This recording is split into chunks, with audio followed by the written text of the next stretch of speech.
Chapitre 4. Ils rejoignirent la caravane avant l'aube, à l'heure où les collines lointaines commençaient à se détacher du ciel pâlissant. Tout semblait à Horty mystérieux et passionnant. Non seulement il avait fait la connaissance de ces gens, mais des énigmes fascinantes l'attendaient, sans parler du rôle qu'il avait à tenir, du jeu qu'il devait jouer, des paroles qu'il ne devait jamais oublier. Et voici qu'apparaissait le monde de la foire. La grande avenue sombre, jonchée de copeaux de bois, semblait faiblement luminescente entre les rangées de baraques précédées de leurs estrades. Ici, un tube au néon encore allumé rendait spectraux les premiers rayons timides de l'aube. Là, un manège découpait dans l'air la silhouette décharnée de ses bras avides. On entendait tout autour de soi 1000 bruits étranges, somnolents mais incessants. Ça sentait la terre humide, le maïs grillé, la sueur et le fumier, un fumier exotique au relent douceâtre. Le camion s'engagea derrière les baraques et s'arrêta auprès d'une grande roulotte munie d'une porte à chaque bout. « La maison !» dit Bunny en bâillant. Horty était dans la cabine avec les 2 naines. La Havane était allée se recroqueviller à l'arrière. « Descends, vite! Passe par la porte, là, devant. Le cannibale doit encore dormir. Personne ne te verra. Une fois qu'on t'aura transformé, on ira faire soigner ta main. » Horty s'arrêta une seconde sur le marchepied, jeta un coup d'œil alentour, fila comme une flèche vers la roulotte et s'y engouffra. Comme l'obscurité régnait, il attendit Zéna près de l'entrée sans oser s'aventurer plus loin. Celle-ci ne tarda pas à le rejoindre, referma la porte et tira les rideaux devant les petites fenêtres avant d'allumer l'électricité. D'abord ébloui par la lumière vive de l'ampoule, Horty constata ensuite qu'il se trouvait dans une pièce carrée, meublée de 2 minuscules couchettes en vis-à-vis et d'une cuisinière miniature dans un angle. Dans l'autre se trouvait ce qui lui parut un placard. « Parfait, » dit Zéna, « déshabille-toi. »« Complètement ?»« Bien sûr, complètement. » Devant sa surprise, elle rit. « Écoute-moi, mon petit loup, je vais te dire un truc sur les nains. Tu as quel âge déjà ? Presque 9 ans ? Bon, j'essaie. Les adultes ordinaires veillent à ce qu'on ne les voie jamais tout nus. Ce n'est peut-être pas bien malin, mais c'est comme ça. Quand ils sont grands, les hommes et les femmes ne sont pas du tout faits de la même façon. Il y a bien plus de différence entre eux qu'entre les petits garçons et les petites filles. C'est pour cela qu'ils ne se montrent jamais tout nus. Au contraire, les nains, eux, restent toute leur vie pareils à des enfants, presque en tout, sauf peut-être pendant 1 an ou 2. Nous autres, on ne s'embarrasse donc pas de ces histoires. Entre toi et moi, peu importe aussi. Il n'y a que Bunny, la Havane et moi à savoir que tu es un petit garçon. Et la roulotte est trop petite pour que 2 personnes puissent y vivre si elles doivent passer leur temps à se cacher l'une de l'autre pour une chose sans importance. Tu comprends ? Je crois. Elle l'aida à se déshabiller et il reçut sa première leçon dans l'art de se comporter en femme, extérieurement tout au moins. « Dis-moi, Horty, » fit-elle en explorant un tiroir admirablement rangé afin de lui trouver des vêtements appropriés. « Qu'y a-t-il dans ton sac en papier ? » Junkie, un diable à ressort dans sa boîte. Enfin, ça l'était avant qu'Armand ne me le casse. Je vous l'ai déjà dit, le voleur a fini de le démolir. Tu veux bien me le montrer ? Enfilant non sans mal une paire de bas, il lui indiqua une des couchettes d'un mouvement de tête. « Allez-y. » Elle tira du sac les morceaux de carton-pâte. « 2 !» s'écria-t-elle avec une soudaine véhémence. Elle se retourna et regarda Horty avec autant de stupeur que s'il était devenu violet ou qu'il lui avait poussé des oreilles de lapin. « 2 !» répéta-t-elle. « Au restaurant, je croyais n'en avoir vu qu'un. Et ils sont vraiment à toi, tous les 2 ? Ce sont les yeux de Junkie. Et d'où vient Junkie ? Je l'avais avec moi, avant qu'on m'adopte. Un policier m'a trouvé au jardin public quand j'étais tout petit. On m'a mis dans un orphelinat. C'est là qu'on m'a donné Junkie. Je crois bien que je n'ai jamais eu de famille. Et Junkie, attends, je t'aide. Junkie est toujours resté avec toi? Oui, forcément. Pourquoi forcément? Comment s'accroche ce machin? Zéna réprima un violent désir de le pousser dans un coin et de l'y maintenir jusqu'à ce qu'elle ait réussi à extraire de lui l'information voulue. « Je te parlais de Junkie, » reprit-elle cependant avec patience. « Ah, je tenais à l'avoir toujours près de moi. » Non, pas près de moi. Je pouvais m'en séparer tant qu'il ne lui arrivait rien et qu'on me le laissait à moi. Ça m'était égal de ne pas le voir, même pendant longtemps. Mais si on y touchait, je le savais. Et si on lui faisait du mal, j'avais mal aussi. Vous voyez? Très bien, dit Zéna, à la grande surprise de l'enfant. Une fois de plus, Horty ressentit un choc délicieux. Ces gens paraissaient tout comprendre. Je croyais que tout le monde était pareil, reprit-il. Que chacun avait un objet qui le rendait malade s'il le perdait. Je n'ai jamais pensé à demander. Puis Armand s'est mis à me tourmenter avec Junkie. Il le cachait exprès pour m'énerver. Une fois, il l'a jeté à la poubelle. Cela m'a rendu si malade qu'il a fallu faire venir le docteur. Je criais tout le temps en réclamant Junkie. Le docteur a dit à Armand que s'il ne me le rendait pas, je mourrais. Il a appelé ça une fixe-action, je crois. Une fixation, dit Zéna avec un sourire. Je connais la chanson. Armand était furieux, mais il a dû obéir. Quand il en a eu assez de me tourmenter avec Junkie, il l'a fourré en haut du placard et n'y a plus pensé. « Tu as vraiment l'air d'une jolie petite fille, » dit Zéna avec admiration. Elle posa ses mains sur les épaules de Horty et le regarda gravement dans les yeux. « Écoute-moi, c'est très important. Il s'agit du cannibale. D'ici quelques minutes, tu vas le voir. Je lui raconterai une histoire, un beau mensonge. Tu devras aider. Il faut qu'il me croie, ou tu ne pourras pas rester avec nous. » « J'ai bonne mémoire, » dit Horty avec inquiétude. « Je peux me rappeler tout ce que je veux. Dites-moi ce que je dois retenir. » « Parfait. » Elle ferma les yeux pour réfléchir. « Moi aussi, j'étais orpheline, dit-elle enfin. J'ai été recueillie par ma tante Jo. Quand j'ai découvert que j'étais naine, je me suis sauvée avec une troupe de saltimbanques. Je suis restée quelques années avec eux. Le cannibale m'a rencontrée et je suis venue travailler avec lui. Alors, elle se passa la langue sur ses lèvres, ma tante Jo s'est remariée et a eu 2 enfants, un garçon et une fille.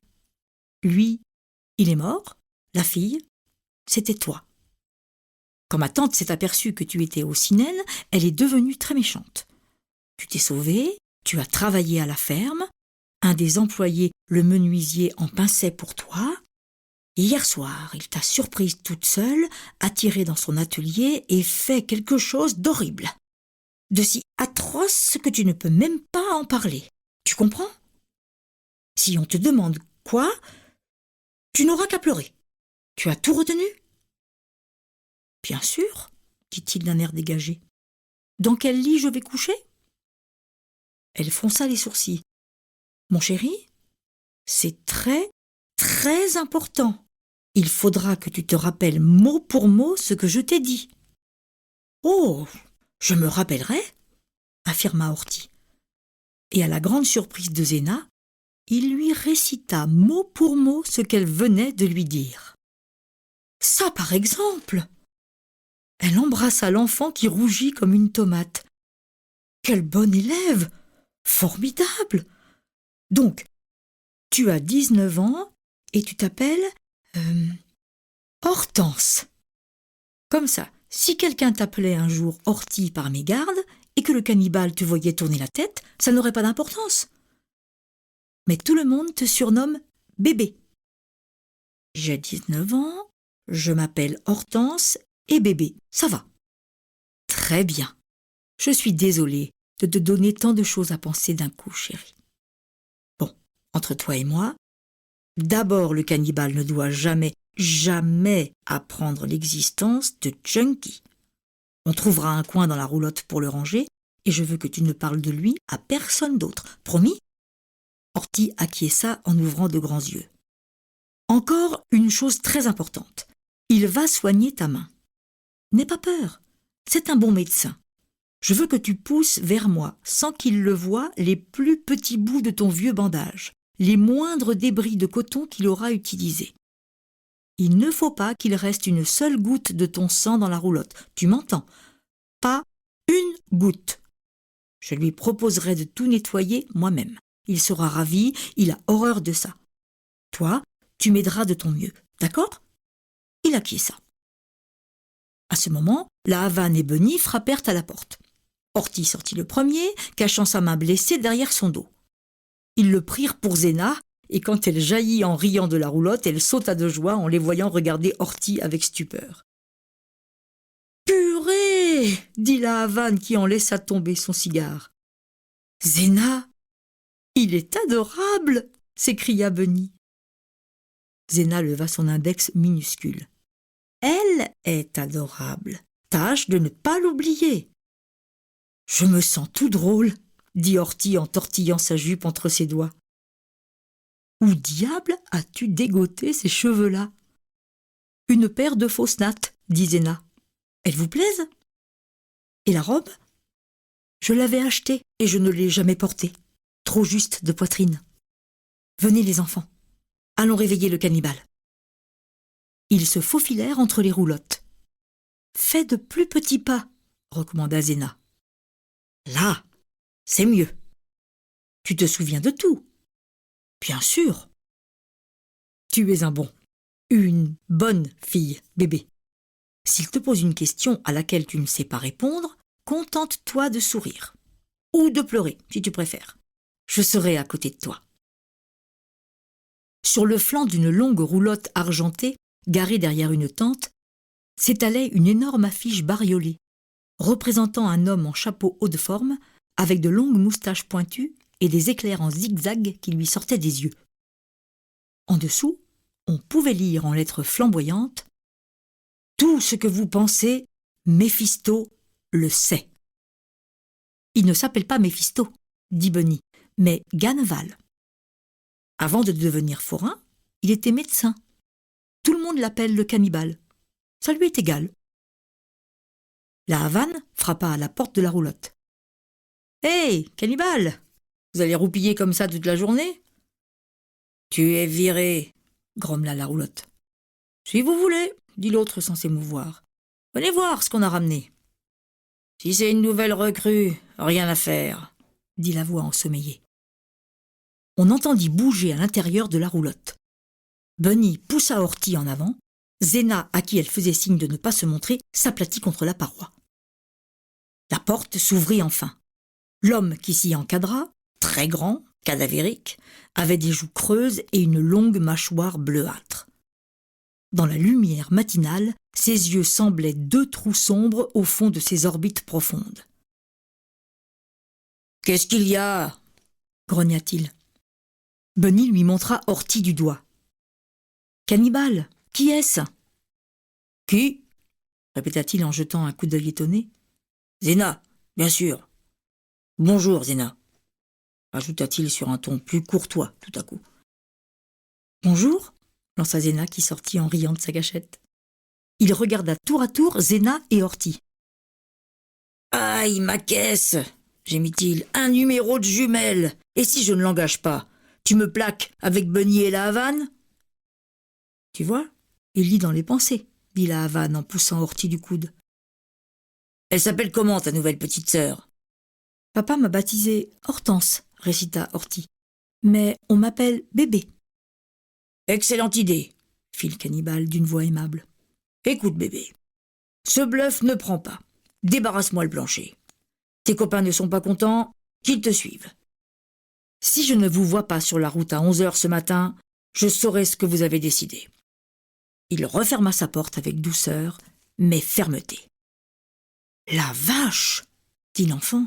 « T'en fais pas, » dit la Havane en souriant. « C'est de l'esbrouf, ils nous virent tout le temps. Quand c'est du sérieux, ils paient. Va lui parler, Zéna. » Elle pianota des phalanges sur la porte d'aluminium. Monsieur le cannibale, chantonna-t-elle. Je suis en train d'arrêter votre compte, lança la voix de l'intérieur. Oui, dit la Havane. Je vous en prie, insista Zéna. Rien qu'une seconde. La porte se rouvrit. Le cannibale avait de l'argent plein les mains.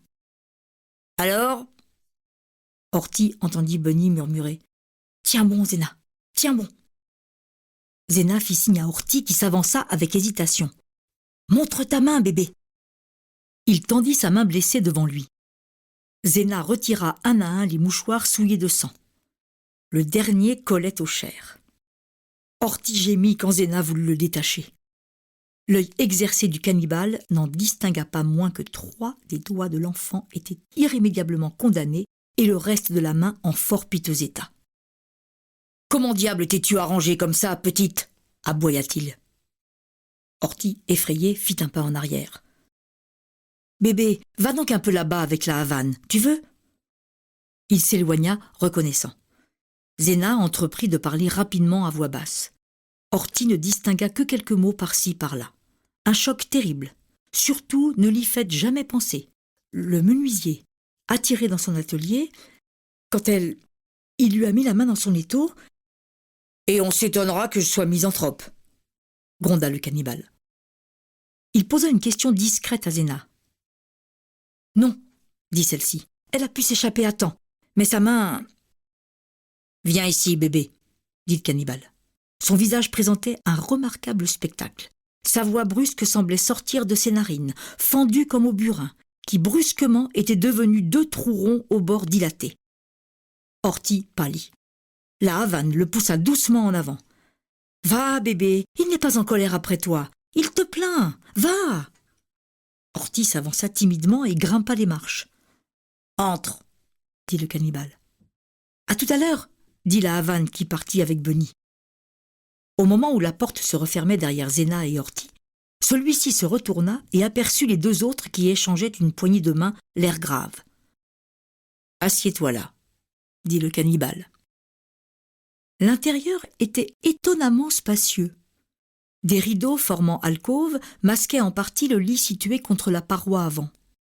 La roulotte contenait en outre une cuisine immaculée dans un coin, une douche, un coffre-fort, une grande table, des placards et plus de livres qu'on se serait attendu à en voir dans un espace si réduit.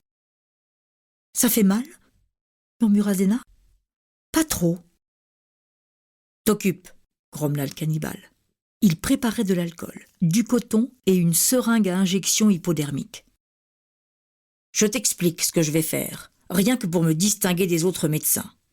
J'anesthésie le nerf de ton bras entier. Quand j'enfoncerai l'aiguille, ça fera un peu mal, comme une piqûre d'abeille. Après ça, ton bras te semblera tout drôle, comme s'il devenait un ballon en train de se gonfler. Ensuite, je nettoierai ta main, mais tu ne sentiras plus rien. » Horty lui sourit. Malgré ses surprenants changements de ton, son humour noir et son aura de cruauté, il y avait chez cet homme étrange une douceur secrète que l'enfant trouvait très attirante. Elle évoquait la bonté de Kay, la fillette à qui il était égal qu'il mange des fourmis vivantes. Mais en même temps, il devinait chez lui une violence voisine de celle d'Armand Blouette. À défaut, le cannibale servirait donc de lien avec son passé, momentanément au moins.